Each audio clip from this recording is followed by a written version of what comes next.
Speaks, Flock Nation Speaks, Flock Nation Speaks, your Baltimore Ravens podcast, where we talk about the best team in NFL history.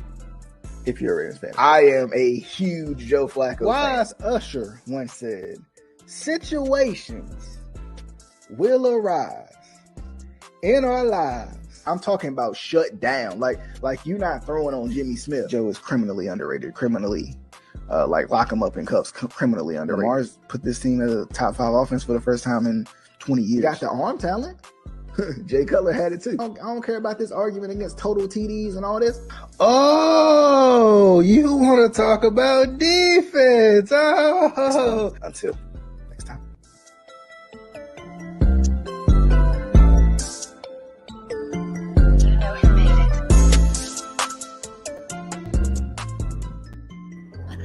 What is going on, good people? We are back at it again. It's Flock Nation Speaks, your Baltimore Ravens podcast, where we talk about the best team in NFL history, if you're a Ravens fan, of course. And of course, if you like kind of wide receiver additions, but we're going to talk today about a wide receiver that may not be getting looked at as much anymore, right? A couple years ago, he was the guy. A couple of years ago, he was that dude. So we thought, had a couple injuries here, a couple missed games there, and we forgot about those first downs, right? We forgot about his playmaking ability. We forgot about him cooking number 1 corners in certain games just a season ago. Because there's been a lot of additions this offseason by the Ravens. There's been plenty, right? There's been plenty. But first things first, I'm your host, DJ, and I am back once again for another episode. We're talking, y'all know. I mean, if y'all know about the hints, I'm throwing the hints, not the shade, but just the hints at y'all out there. Rashod Bateman, right? Rashod Bateman.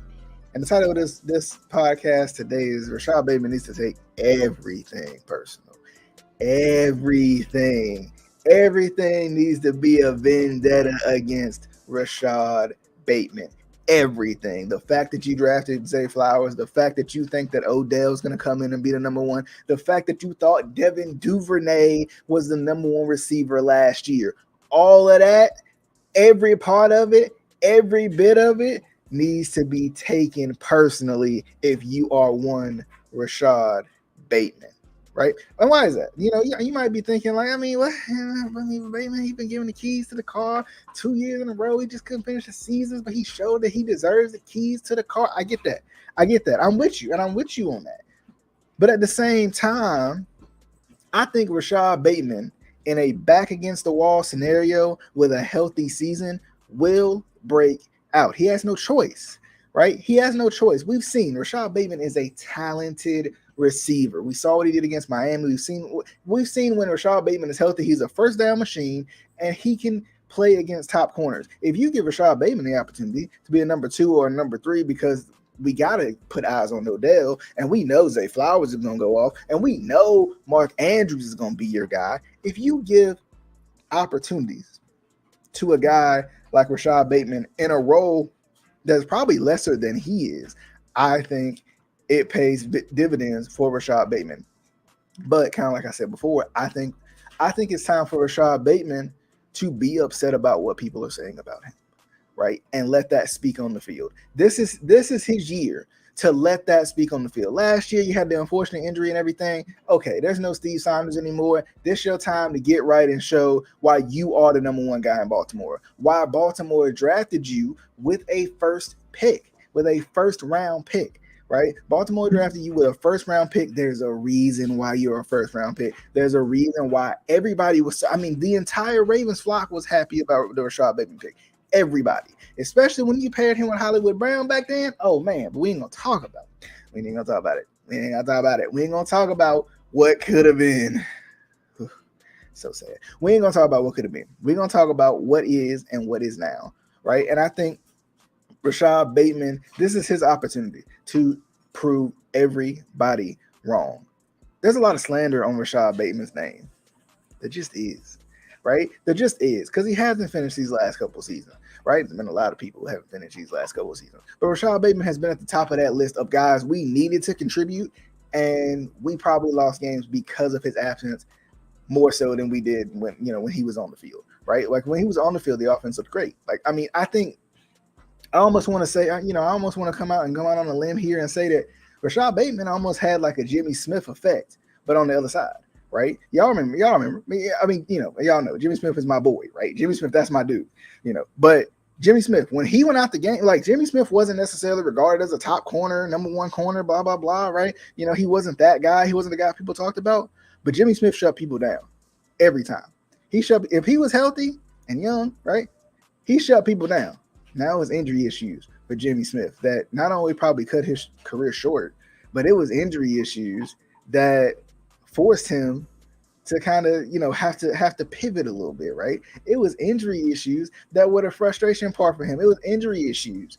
But remember, when Jimmy Smith went out of games, the defense crumbled.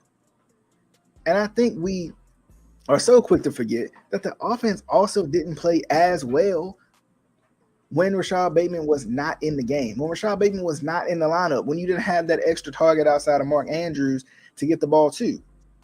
When Rashod Bateman was out there, he was a first down machine. When Rashod Bateman was out there, right, he made big plays. He played well against good corners. But I understand, right? Like, it's like, you know what I mean? Like, I understand it sucks. It sucks. The injuries have sucked. But it's time for Rashod Bateman to prove everybody wrong. And I think he definitely will. I think when you got a supporting cast around you like a Zay Flowers, and you got a supporting cast around you like a Odell Beckham, right? And add in some Devin Duvernay in there, add in some Nelson Aguilar in there, a little bit of Mark Andrews too, healthy Lamar on top of that, with the run game that the Ravens, we know they're going to have, and with this defense, we'll talk about that combination on a whole nother show. It's one of those things where the trajectory got to be going up.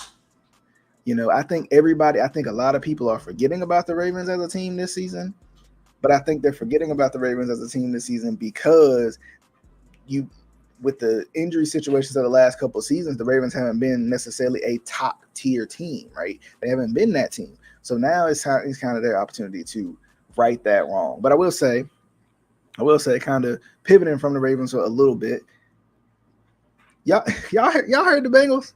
Y'all heard the Bengals? I think this was last week when they said this. And, the Bengals, they just been, ever since, they had that one little Super Bowl run where they went to the Super Bowl, but they didn't win the Super Bowl, right? Like, they had that Super Bowl run, and, the Bengals just been talkative.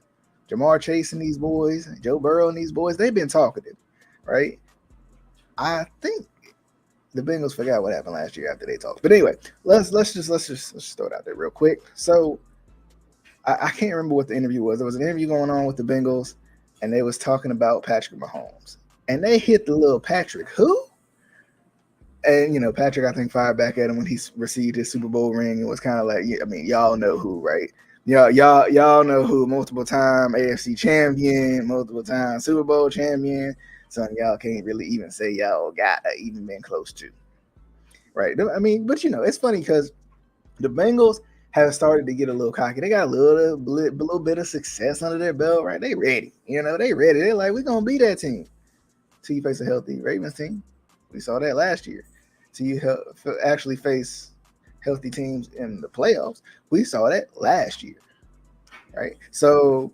The Bengals getting a little cocky. It's the Bengals, right? They gonna do that. They going to, and I think that's just the Bengals, right? That's their team, that's their players, that's the Bengals in a nutshell. It's like, hey, we gonna talk that talk. We gonna walk that walk too. We gonna talk that talk. We know how the Bengals are. But interestingly enough, the Bengals they back at it again. They talking again. So we'll see what happens. But I will say this: another thing that I noticed, unfortunate news, a lot of unfortunate news. I feel like over the past couple of weeks with Chuck Clark tearing his ACL. Hate to see that. Chuck Clark, a guy I love so much, man. I didn't think he was great in coverage, but I liked Chuck Clark's ability to step up when we needed him to step up. Was he everything we needed per se? No, but I think in the situation, I think he was. With him and Deshaun Elliott, like I said, I give Deshaun Elliott all the credit in the world. Guy who stepped in for Earl Thomas when we thought Earl Thomas was going to kind of be he was going to kind of be that mainstay for a little bit for the back end of his career, and different plans happen, and there we go. But it's just one of those things, man. Like it's one of those things where it's like, dang, you hate to see the injuries, man, with Chuck Clark. because he's been healthy. Like that's the crazy part about it. Like for him to tear his ACL this off season is crazy because he's been real. I think he's been relatively healthy, especially for the Ravens. And for some reason, he went elsewhere, went elsewhere, got himself a chance to do some things, and it felt like it was going to be, a chance for him to maybe even break out a little bit. I think he was in the shadows of the ridiculous talent that was on the Ravens defense. So, it sucks to see. Speedy recovery for him.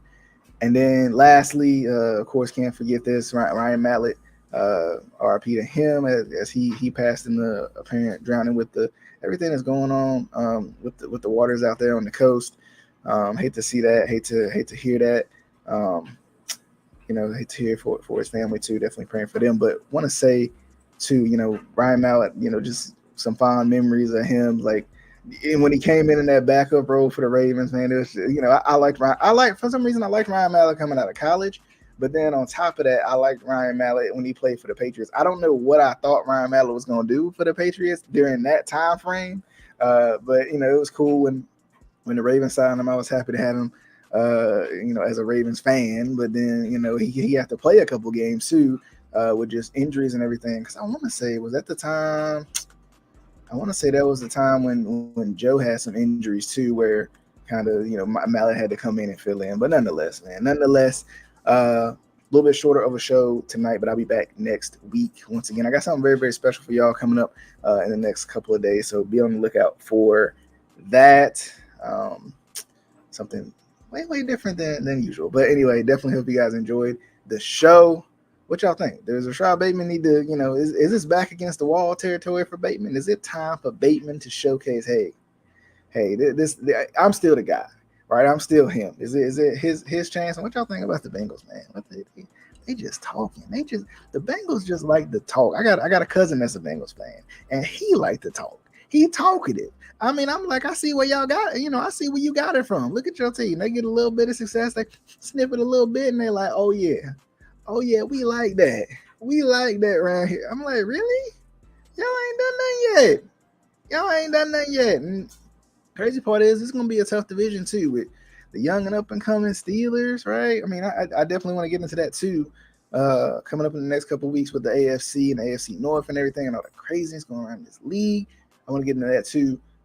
Because I mean, this AFC North gonna be a dog fight with the Ravens being healthy finally. We hope, right? Gotta be. With the Ravens being healthy, we hope. Same Raven, right? And then on top of that, the Steelers gonna be young and up and coming. They always compete at least if nothing else. The Browns, I think we forgetting that they got Deshaun Watson. I just think we are. And then, of course, the Bengals. We know the Bengals going to be competitive. They just talk too darn much. But anyway, as always, definitely hope you guys enjoyed the show. I'll be back next week with another episode of Flock Nation Speaks. As always, you can always watch or listen to Flock Nation Speaks. You want to watch Facebook, YouTube, Twitter. You want to listen, Spotify, Apple Podcast, Google Podcast, etc. You can tune in. All the episodes go up over there as well. But the episode is coming out in the next couple of days, probably tomorrow, more than likely. That episode will not be on the podcasting platforms because it's not necessarily something you can listen to per se. You just kid, but it ain't gonna be over there. It's gonna be a YouTube exclusive. So we'll see you guys on the next video. Hit the subscribe button if you haven't already. Comment your thoughts on everything going on with these Ravens, and we'll see you guys on the next one. Until